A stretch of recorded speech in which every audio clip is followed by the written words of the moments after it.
পশ্চিমবঙ্গের এক ছোট্ট গ্রামে থাকত রতন নামে এক দরিদ্র কাঠুরে। সে খুব সৎ ছিল, কিন্তু তার মনে সবসময় একটাই স্বপ্ন, একদিন সে অনেক বড়লোক হবে। আর কত কষ্ট করব যদি একদিন অনেক টাকা পেয়ে যেতাম। একদিন কাঠ কাটতে কাটতে রতন জঙ্গলের গভীরে পৌঁছে গেল। হঠাৎ তার চোখে পড়ল এক রহস্যময় পুরনো মন্দির। এত গভীর জঙ্গলে মন্দির আগে তো কখনো দেখিনি।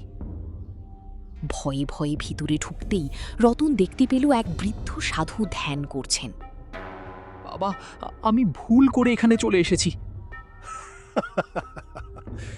ভয় পেও না রতন, তুমি সৎ মানুষ বলেই এখানে আসতে পেরেছ। এই বাক্স তোমার ভাগ্য বদলে দিতে পারে, কিন্তু মনে রেখো, দিনে মাত্র একবার খুলবে, তার বেশি খুললে ভয়ঙ্কর বিপদ হবে। আমি কথা দিচ্ছি বাবা। বাড়ি ফিরে রতন বাক্স খুলতেই অবাক হয়ে গেল। এত সোনা! আমি সত্যি বড় লোক হয়ে গেলাম।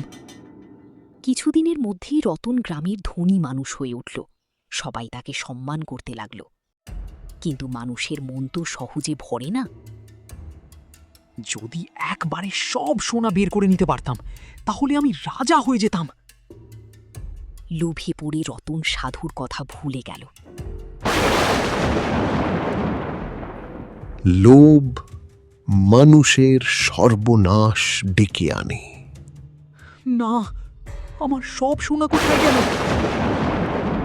মুহূর্তের মধ্যেই রতনের সব ধনসম্পদ অদৃশ্য হয়ে গেল। ভুল করেছি, লোভই আমার সর্বনাশ করল।